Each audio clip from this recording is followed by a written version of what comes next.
Hello, fourth grade friends. For writing today, you're going to need a writing pencil, your writing notebook, also scissors and a glue stick, and your goal sheet that was attached on Google Classroom. It looks like this one. Remember, you might want to print this if you haven't already at a smaller percentage so it fits into your notebook.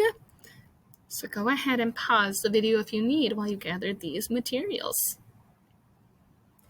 Okay, so authors, people who write stories, are always looking to improve their work. Even professional authors are constantly looking for ways to become better writers. The best way to become a better writer is to ask for feedback. Okay, you can look at the feedback or suggestions from someone else and use the feedback, the advice they give you to improve your work. Writers don't get upset about the feedback because they know that the person is trying to help them improve and to get better. It can be frustrating when we see a lot of mistakes, but I like to think of it, change it around, that growth mindset, and say, wow, I get to grow in all of these areas. That is so amazing. I'm so excited. It doesn't mean you're a bad writer if you have a lot of those mistakes. It's good. The feedback is helpful because it makes you become a better writer. At the beginning of this unit, a long time ago, we wrote a personal narrative about a time that you met someone new. I read through your writing, and it was so exciting to learn more about you and your writing skills that you already had. After I read your work, I filled out a rubric. There are some skills that you are already doing really well on, and there are other skills that you're starting to get going on. And there's some that you just don't have yet, and that's okay because we haven't learned everything yet. I don't expect those to be done. I marked these down on a rubric that looks like this. Okay. I also uploaded my friends who are long-term distance learners to your Seesaw account. You can go in and see under writing your pictures of your rubrics and how you did on it. So pause the video while you find that picture. Okay. Today we're going to go over this rubric together. I'm going to read each skill and tell you a little bit about what it means. You're going to look at your rubric and see if it's a skill that you need to practice more on. And then we're going to write 3 goals for ourselves as a writer to work on during the rest of this unit. So go ahead and find that rubric if you haven't already. And let's take a look over what the different parts mean. Okay, so small moment narrative. You wrote about a personal narrative and it was narrowed down to that small moment, that seed. Or you wrote a personal narrative, but it wasn't quite that small moment. You had a lot of other stuff going on in it. Or you didn't even write a personal narrative. You weren't the main character in it. It was just a story. Then our lead.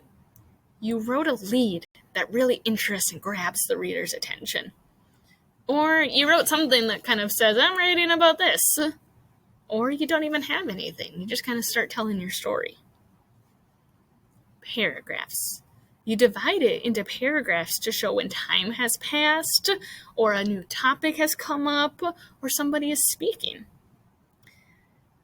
Or you might have divided it into different paragraphs, but you didn't quite use the paragraphs exactly right. You have some errors on when you should change to a new paragraph. Or you didn't even use paragraphs. It's just one big, long passage. Transitions. You have sufficient transitions. You have a lot to tell me the story's moving on. Maybe you have some transitions, just a few. Maybe you didn't actually use any yet. Dialogue. You used dialogue to show what character said and you punctuated it correctly.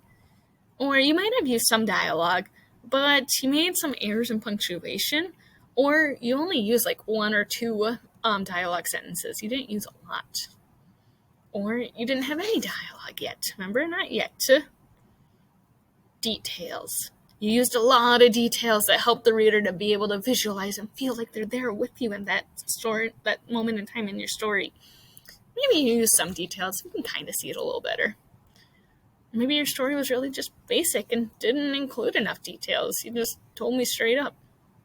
Which kind of leads into our next one, our word choice.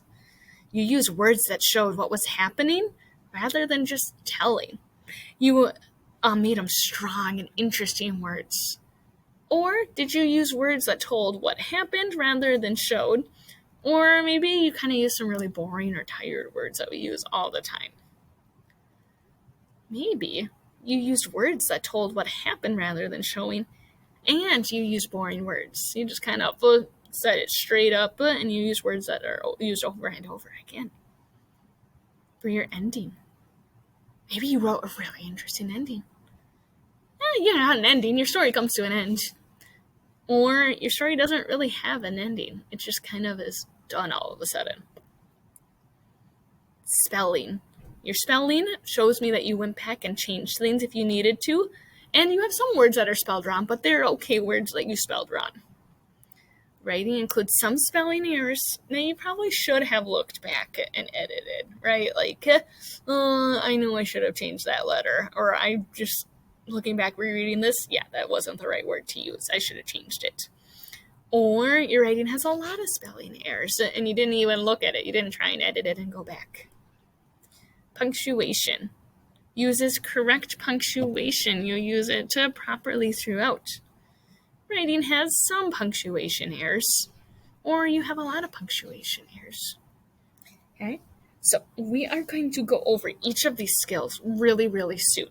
Okay, some of them we already have, right? Like the small moments. We've already talked about narrowing it down to that small moment. We'll get over these rest of these topics as we go through the next few weeks, okay? So what you're going to do next is take your rubric, and I want you to pick 3 things that you are in progressing or not yet. 3 things that you want to work on to get up into that mastered level. And I want you to use the writing goals worksheet.